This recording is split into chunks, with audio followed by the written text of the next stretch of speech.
Best health packages up to 80% discount. Tirumala Diagnostics. నమస్కారం doctor Pradeep Joshi గారు. శ్రీమాత్రి. ఇంట్లో మనకు తెలియకుండానే కొన్నిసార్లు అటు వైఫ్ అండ్ హస్బెండ్ మధ్య కానివ్వండి, లేదు అనుకుంటే పిల్లలకిను పెద్దవాళ్ళకి మధ్య కానివ్వండి, చిన్న చిన్న సమస్యలు చూస్తూ ఉంటాం, లేదా హెల్త్ ఇష్యూస్ చూస్తూ ఉంటాము. ఎటువంటి దోషాల వల్ల, అంటే ఇంట్లో ఉండేటువంటి ఎటువంటి దోషాల వల్ల మనం ఇవి చూసే అవకాశం ఉంటుందంటారు? శ్రీ గురుభ్యో నమః. శ్రీమాత్రి. మనము ఒంటిని ఎలా కాపాడుకుంటామో ఇంటిని కూడా అలాగే కాపాడుకోవాలి. ఇళ్ళు ఒళ్ళు రెండు క్షేమంగానే ఉండాలి, లేకపోతే సమస్యలు అనేటివి వస్తాయి. ఒంటిని మనం ఎలా కాపాడుకుంటాం? ప్రతిరోజు చక్కగా స్నానం చేస్తాం, చక్కని ఆరోగ్యంగా భోజనం చేస్తాం, ఆరోగ్యకరమైన పదార్థాలు తింటాం, అనారోగ్యకరమైన పనులు చెయ్యము. ఇవన్నీ కూడా మనం ఒంటిని కాపాడుకునే పద్ధతులు. మరి ఇంటిని కాపాడుకోవాలంటే ఏం చేయాలి అంటే, ఇంటి లోపల ప్రధానంగా మనము కొన్ని చూడాలి. మెయిన్గా ఈ నెగిటివ్ అనేది ఇంట్లో ఉండకూడదు. నెగిటివ్ ఇంట్లో ఉండడానికి గల కారణం మనకేం చూపిస్తుంది అని అంటే, ఇంట్లో రెగ్యులర్గా బూజు ఎక్కువగా పట్టి ఉండడం. ఇంట్లో బూజు పట్టింది ఉందనుకోండి, అది అనారోగ్యానికి సూచన. అది బికాజ్ ఎక్కడైతే కనుక డస్ట్ ఎక్కువగా ఉందో, బూజు ఎక్కువగా ఉందో, ఆ ఇంట్లో ఏం జరుగుతుంది అని అంటే, మనకు తెలియకుండానే డస్ట్ అనేది ఇంట్లో పేరుకుపోతుంది. మన ముక్కు ద్వారా కూడా మనం అదే ఇంట్లో ఉండడం వల్ల ఆ డస్ట్ అంతా కూడా మన యొక్క లంగ్స్లో చేరిపోయి మనకు కూడా ఆరోగ్య నష్టం కలిగిస్తుంది. కాబట్టి ఇంట్లో డస్ట్ అనేది లేకుండా మనం చాలా జాగ్రత్త పడాలి. డస్ట్ పడకుండా చూసుకోవాలి. దానికి తప్పకుండా మనము ఇంట్లో డస్ట్ ఎంత పడుతుందని తెలుసుకోవడానికి ఒక మూలకి ఏదైనా ప్రదేశంలో ఒక వైట్ పేపర్ పెట్టేసి ఉంచాలి, అంతే. సో ప్రతి వారం అక్కడ చెక్ చేయాలి, మన ఇంట్లో ఎంత డస్ట్ పడుతుందో వైట్ పేపర్ మీద తెలిసిపోతుంది, మనం దాన్ని టచ్ చేయకుండా ఉంటే. సో డస్ట్ ఎంత పడుతుంది, ఇంట్లో డస్ట్ ఎలా ఉంది అనేది మనకు తెలిసిపోతుంది అక్కడ. దాని నుంచి మనం ఓవర్కమ్ చేయాలంటే మనకు తప్పకుండా ఇంట్లో మంచి వెంటిలేషన్ ఉండాలి. ఇంట్లో వెంటిలేషన్ లేదనుకోండి, ఆ ఇంట్లో ఉండకూడదని శాస్త్రం చెప్తుంది. ఎందుకోసం అంటే, ప్రశ్న సమాధానం లెక్క ఇంట్లో ఒక డోర్ ఉంది అనుకోండి, ఒక డోర్కి ఆపోజిట్ విండో ఉండాల్సిందే తప్పకుండా. విండోకి మళ్ళీ డోర్ ఉండాలి. సో తప్పకుండా వెంటిలేషన్ అనేది ఇంట్లో తప్పకుండా ఉండాలి. డోర్కి కిటికీ, కిటికీకి డోర్, ఇవి రెండు ఆపోజిట్లో ఉండాలి. ఉంటే ఏం జరుగుతుందంటే, ఇంట్లోకి వెంటిలేషన్ ఎట్లాగైతే గాలి వస్తుందో, వచ్చిన గాలి వచ్చినట్టు ఆ యొక్క డస్ట్ని తీసుకొని బయటికి వెళ్ళిపోతూ ఉంటుంది. ఇలా ఎయిర్ ఫ్లోటింగ్ అనేది ఇంట్లో తప్పకుండా ఉండాలి. ఏ ఇంట్లో అయితే కనుక ఎయిర్ ఫ్లోటింగ్ సరిగ్గా ఉండదు, వెంటిలేషన్ సరిగ్గా ఉండదు, ఆ ఇంట్లో అనారోగ్యాలు తిష్ట వేస్తాయి. ఇది వాస్తుశాస్త్రం కూడా చెప్తుంది.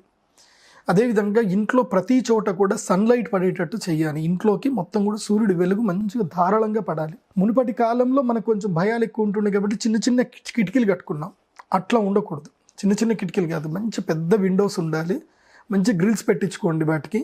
ఇంట్లో ఇట్లా ఓపెన్ చేస్తే చక్కగా గాలి, చక్కగా ఎండ మంచిగా ఇంట్లోకి రావాలి. అలా వస్తే మంచిది. కొంతమంది ఇంట్లో కొన్ని నెగిటివ్స్ జరుగుతాయి. ఇవి మీకు ఒక సిమ్టమ్స్ చెప్తాను. ఈ సిమ్టమ్స్ మీరు ఫాలో అవ్వండి. ఒకవేళ అవుతే కనుక ఎస్, మీ ఇంట్లో కొంచెం నెగిటివ్ ఎనర్జీస్ ఉన్నాయి అని మీకు అర్థం. ఏమిటంటే, మీకు తెలియకుండానే అకస్మాత్తుగా ఇంట్లో ఎప్పుడైనా ప్రతి నెల అమావాస్య రోజున ఇంట్లో అందరు కూడా కొంచెం కోపంగా బిహేవ్ చేయడము, ఇంట్లో గొడవలు అవ్వడము.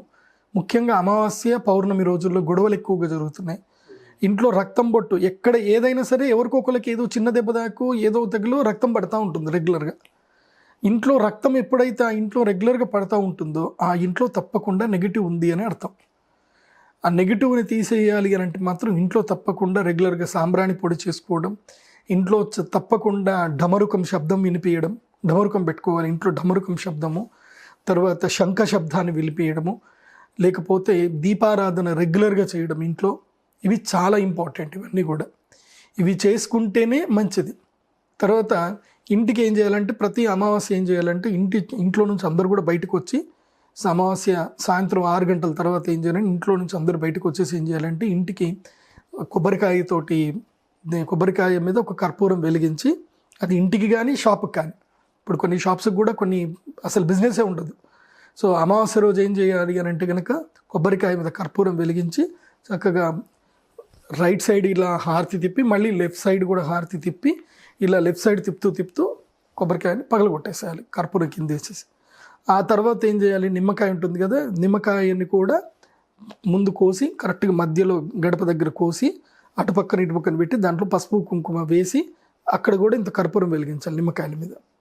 ఇలా వెలిగించి ఏవైతే కనుక కుంకుమ నీళ్ళు ఉంటాయి కదా, కుంకుమ నీళ్ళు గడపకి వేయాలి.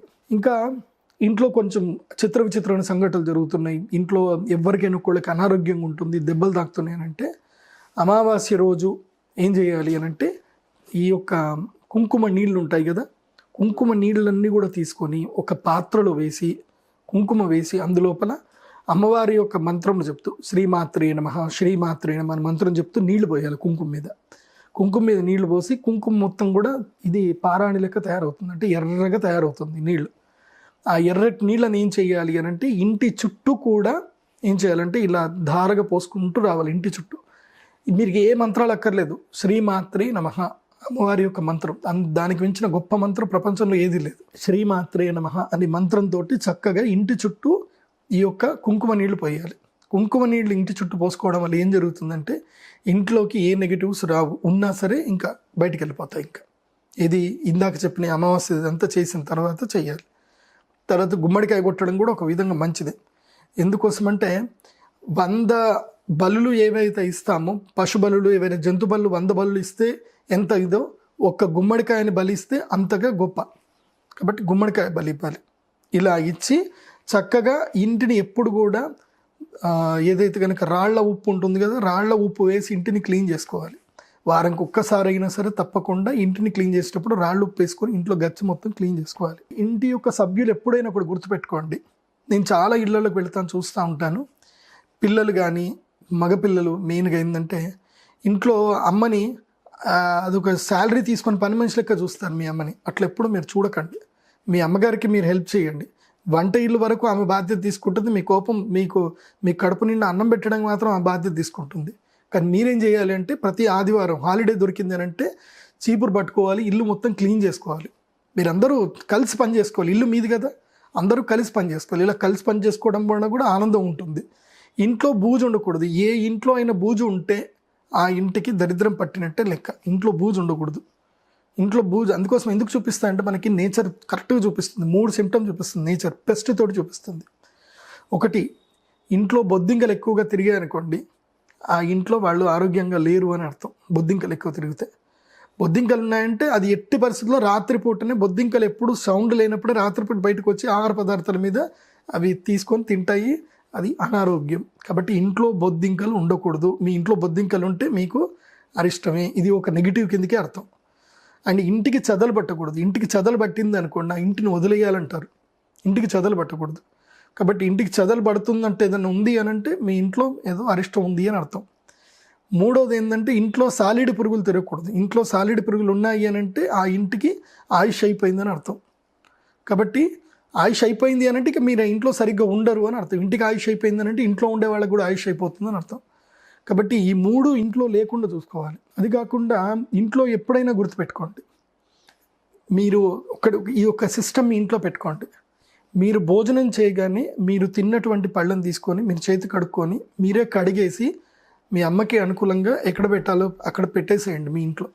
మా ఇంట్లో నేనైతే నేను భోజనం చేయగానే నా పళ్ళని నేనే తీసేసుకొని వెళ్ళి పళ్ళని కడిగి అక్కడ పక్కన పెట్టేస్తాను. నేను ఇప్పటికీ మా ఇంట్లో అదే పద్ధతి నేను పాటిస్తాను. మీ ఇంట్లో ఆ పద్ధతి మీరు పాటిస్తారా? మీ అమ్మకి మీరు ఏం చేయాలంటే కొంచెం హెల్ప్ చేయాలి. సాయంత్రం వేళ అయింది అని అంటే ఆ మొబైల్ పట్టుకొని ఏవో వీడియోలు చూస్తూ కాదు, అమ్మ వంట చేసింది కదా మనం పాత్రలు కడిగిద్దామని చెప్పి. ఎందుకోసమంటే ఇంట్లో ఎప్పుడైనా సరే రాత్రి పూటకి తెల్లారి పాచి పదార్థాలు ఉండకూడదు. రాత్రికి క్లియర్గా పాచి పనులు అయిపోవాలి మొత్తం కూడా. ఇంట్లో గిన్నెలు ఎట్టి పరిస్థితుల్లో తొట్టెలో ఉండకూడదు. మళ్ళీ తెల్లారి కానీ ఫ్రెష్ మూడ్తో స్టార్ట్ అవ్వాలి, కానీ తెల్లారి కానీ పాచి గిన్నెలు కడుక్కుంటూ కూర్చుంటే మంచిది కాదు. ఇంకోటి ఏంటంటే పాచి అన్నం ఏదైతే ఉందో పాచి అన్నం వాసన కూడా ఇంట్లో రాకూడదు. ఇంట్లో అన్నం నీరు గారితే ఇంట్లో శక్తి కూడా నీరు గారుతుంది అంటారు. Smell is most important. వాసన వచ్చిందనుకోండి, ఆ బ్యాడ్ స్మెల్ ఇంట్లో వచ్చిందనుకోండి, పాచి వాసన, ఇంకా ఇంట్లో మూడు కూడా చనిపోతుంది, మూడు కూడా పోతుంది. ఆ తర్వాత ఆ పాజిటివ్ ఎనర్జీ ఏదైతుందో అది స్పాయిల్ అయిపోతుంది. ట్రూ అండ్ మానసికంగా మూడ్ ఆఫ్ అయిపోతాం ఫస్ట్. ఎందుకోసం అంటే ప్రతి ఇంట్లో అమ్మ కీలకం. ఇవన్నీ అమ్మనే కదా చూసుకునేది, ఇల్లు అంటే అమ్మనే. కాబట్టి ఈ వీడియో చూస్తున్న ప్రతి ఒక్కరు కూడా మీ అమ్మకి ఈ విషయంలో మీరు సహాయం చేయండి. ఆ పాత్రలు కడిగే విషయంలో మీకు ఎవరైనా పని మనిషి ఉంది అని అంటే ఓకే, సంతోషం. పని మనిషి ఉన్నా సరే పని మనుషులకు చెప్పండి, ఎవరైనా సాయంత్రం వచ్చి కడిగేసి వెళ్ళిపోమని చెప్పండి. ఇంట్లో రాత్రిపూట పాచి గిన్నెలు ఉండకూడదు, ఉంటే లక్ష్మీదేవి రాదు అని చెప్తారు. సో ఇవన్నీ ఇంట్లో నెగిటివ్స్. సో నేను చెప్పిన ఈ చిన్న చిన్న రెమెడీస్ చేసుకోండి, హ్యాపీగా ఉండండి, సంతోషంగా ఉండండి. ఇంట్లో ఎక్కువగా అనారోగ్యాలు పాలవుతున్నారనుకోండి, వేప ఆకులు ఉంటాయి కదా, వేప ఆకులు తీసుకొచ్చి ఇంటికి కట్టేసుకోండి. మామిడాకులు, వేపాకులు ఇవి చాలా గొప్పవి, ఇంట్లో కట్టుకోండి, మంచిది. Sure sir. Thank you so much doctor Pradeep Joshi గారు.